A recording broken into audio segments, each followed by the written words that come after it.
आइए अब हम लोग जो है चर्चा करेंगे रसखान का जो एक दूसरा और जो है क्या है इसमें पद दिया गया है, क्या है, करीर के कुंजन ऊपर बार है, करीर का कुंजन जो है क्या है सबसे ऊपर है, यानी सबसे बढ़ के है। ठीक, इनको हम लोग आज चर्चा करेंगे।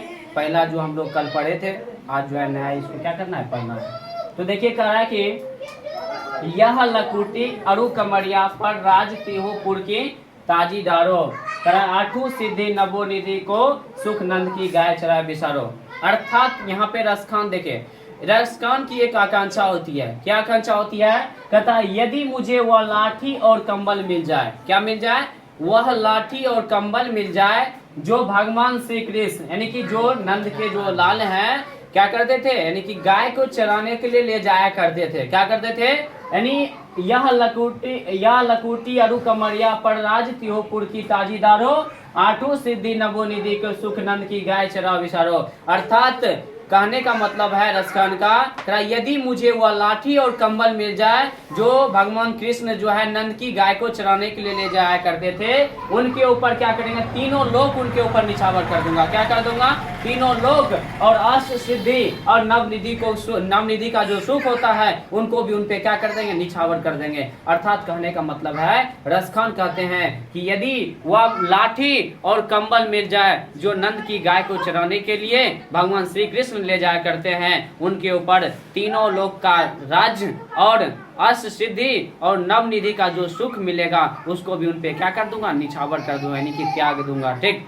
अब देखिए आगे फिर कहता है रसखानी कबू इन आखिन से सो बर्ज के बनबाग टराग निहारो, कोटिक रो कल धौन के धाम करीर के कुंजन ऊपर वारो। अर्थात कहते हैं रसखान को, यानी कि रसखान कहता है यदि मुझे क्या मिल जाए, बर्ज की बनबाग, अपने आंखों से बर्ज की बनबाग देखने को मिल जाए। क्या कर जाए, यानी मुझे अपनी आंखों से बर्ज की बनबाग को देखने को मिल जाए, यानी निहारने मतलब देखने को मिल जाए, तो उसके ऊपर जो है करोड़ों इंद्र के लोग को भी उनके ऊपर क्या कर दूंगा, निछावर कर दूंगा। क्या कर दूंगा, यानी करोड़ों इंद्र के राज को उनके ऊपर क्या कर दूंगा, निछावर कर दूंगा, क्योंकि करीर के कुंजन ऊपर वारो। अर्थात करीर के कुंजन जो है सबसे क्या है, ऊपर है, अर्थात सबसे बढ़ के है, यानी सबसे श्रेष्ठ है। ठीक, तो देखिए यहाँ पे रसखान की क्या आकांक्षा होती है, रसखान की आकांक्षा होती है कि यदि मुझे वो लाठी और कंबल मिल जाए जो नंद की गाय को चराने के लिए क्या ले जाते थे, भगवान श्री कृष्ण अपने साथ ले जाते थे, उनके ऊपर तीनों लोक और जो है अष्ट सिद्धि होता है नवनिधि, इसका जो सुख मिलता है उन सुख को भी उनके ऊपर त्याग दूंगा। और देखिए सेकेंड पंक्ति में कहता है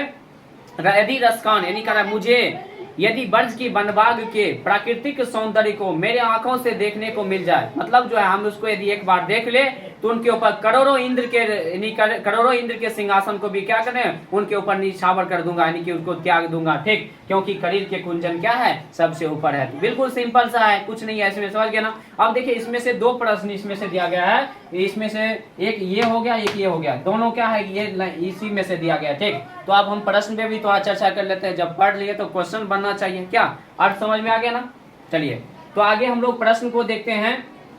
कवि ने माली मालिन किन्हे और क्यों कहा है, इसका चर्चा किए थे, फर्स्ट वाला जो पढ़ाए थे उसमें बताए थे ना, क्या बताए थे, कवि ने माली और मालिन किन्हे कहा है, राधे और कृष्ण को कहा है। सिंपल लिखेंगे, कवि ने माली और मालिन राधे और कृष्ण को कहा है। क्यों कहा है, क्यों कहा है, तो लिखेंगे क्योंकि राधे और कृष्ण जो है अपने प्रेम रूपी वाटिका को अपने प्रेम से क्या कर रही है, सिंच रही है, इसलिए उसे माली और मालिन कहा गया। तो क्या बोलना है, बोलेंगे कवि ने माली और मालिन राधे और कृष्ण को कहा है, इसलिए कहा है क्योंकि राधे और कृष्ण जो है अपनी प्रेम रूपी वाटिका को अपने प्रेम में से क्या कर रही है, सिंच रही है। क्लियर हो गया। क्या बोलेंगे, कवि ने माली और मालिन राधे और कृष्ण को कहा है, राधे और कृष्ण को कहा है। किसे कहा है, तो राधे और कृष्ण को कहा है। क्यों कहा है, क्योंकि राधे और कृष्ण जो है अपने प्रेम रूपी वाटिका को अपने प्रेम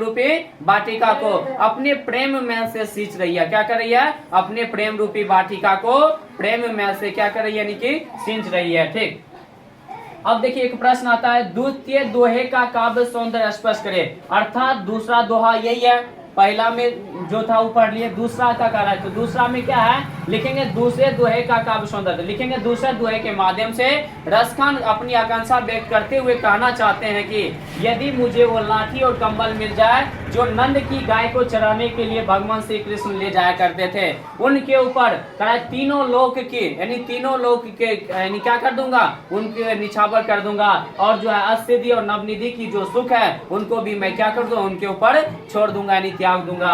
फिर आगे लिखेंगे इसी में, फिर रसखान कहते हैं यदि मुझे ब्रज की वनभाग को अपनी आंखों से अर्थात वहाँ की जो प्राकृतिक सौंदर्य है उनको अपनी आंखों से देखने को मिल जाए तो उनके ऊपर क्या करें, करोड़ों इंद्र के लोग को यानी कि राज को सिंहासन को उनके ऊपर क्या करेंगे, त्याग देंगे, क्योंकि करीब के गुंजर क्या है, सबसे ऊपर है अर्थात सबसे बढ़ गया है। ठीक, तो यही लिखना है यानी अर्थ लिख देंगे उसका, काव्य सौंदर्य उसमें क्या कह रहे हैं इसको लिख देना है। ठीक, चलिए अब अगर कृष्ण को चोर क्यों कहा गया है, कृष्ण को चोर क्यों कहा गया है, कवि का क्या अभिप्राय है, आखिर चोर कहने का क्या मकसद है, तो लिखेंगे कृष्ण को चोर इसलिए कहा गया है, इसलिए कहा गया है क्योंकि, क्या बोलेंगे, कृष्ण को चोर इसलिए कहा गया है क्योंकि कृष्ण दूसरे के मन को हर लेता है, दूसरे के मन को क्या कर लेता है, हर लेता है, इसलिए क्या क्या है, कृष्ण को क्या कहा गया है, चोर कहा गया है। ठीक, तो देखिए कृष्ण यहाँ कवि का अभिप्राय यही होता है कि वो क्या करता है, जो भी कृष्ण को देख लेता है वो अपने उनको क्या कर लेता है, अपने ओर आकर्षित कर लेता है, अर्थात उनके मन को क्या कर लेता है, चुरा लेता है। इसलिए लेखक ने यहाँ कृष्ण को क्या कहा है, यानी चोर कहा है, चित्त चोर कहा है, और इनको मनोहर भी बोला जाता है, मन को हर लेने वाले, अर्थात जो मन को चुरा ले, हर ले, उसी को मनोहर कहा गया है। तो मनोहर किसको कहा गया, कृष्ण को कहा गया, तो इसीलिए कहा गया है। तो लिखेंगे कृष्ण को चोर इसलिए कहा जाता है क्योंकि कृष्ण जो है दूसरे के मन को, दूसरे के चित्त को क्या कर लेता है, हर लेता है, यानी चुरा लेता है, इसलिए यहाँ पे कवि ने क्या कहा है, इसे चोर कहा है। ठीक, सवैये में कवि की कैसी आकांक्षा प्रकट हुई है, ये जो सवैया है इसका करा कि भावार्थ बताते हुए क्या करे, आकांक्षा यानी कि लेखक इसमें क्या आकांक्षा प्रकट कर रहा है, इनको क्या करना है, यानी कि भावार्थ बताते हुए स्पष्ट करना है। ठीक, तो देखिए क्वेश्चन समझ लीजिए, दूसरा सवैया, यही सवैया है। ठीक, इसमें करा कि दूसरा जो सवैया, इसमें क्या कवि की क्या आकांक्षा होती है, क्या चाहता है कवि, तो कवि यही ना चाहता है कि उसका लाठी और कंबल मुझे मिल जाए, तो जिसके ऊपर क्या करेंगे, तीनों लोग अष्टसिद्धि और नवनिधि का जो सुख है उनको भी क्या कर दूंगा, उनके ऊपर छोड़ दूंगा, त्याग दूंगा। और आगे करा कि यदि मुझे अपने इन आंखों से करा कि यानी कि वनबाग के जो है यानी ब्रज वन यानी ब्रिज वन जो बोलते हैं वृंदावन यानी ब्रज भूमि के प्राकृतिक सौंदर्य को यदि मुझे देखने को मौका मिल जाए, उनके ऊपर करोड़ इंद्र के राज को क्या कर दूंगा, निछावर कर दूंगा, क्या कर दूंगा, क्योंकि करीर के कुंजन क्या है, सबसे ऊपर है। बस यही लिखेंगे, हो गया। अब देखिए व्याख्या करने वाला, और देख लीजिए 5 मार्क में पूछा जाता है व्याख्या करने वाला, एगो रहेगा व्याख्या करने वाला, कभी एगो क्वेश्चन दे देता है कहानी से और एगो व्याख्या करने वाला था। 5 मार्क में एक ही प्रश्न पूछा जाता है हिंदी से। ठीक, तो वो क्या रहेगा, आपको कोई एक गद्य खंड का एगो कोई प्रश्न रहेगा और काव्य खंड से एगो कोई व्याख्या करने वाला था। ये भी हो सकता है, ये क्यों नहीं हो सकता, ये भी पूछ सकता है। तो देखिए कहेगा मन पावन चित चोर पलक ओट नहीं कर सको, लिखेंगे प्रस्तुत पंक्ति रसखान द्वारा लिखित शीर्षक करीर के कुंजन क्या है,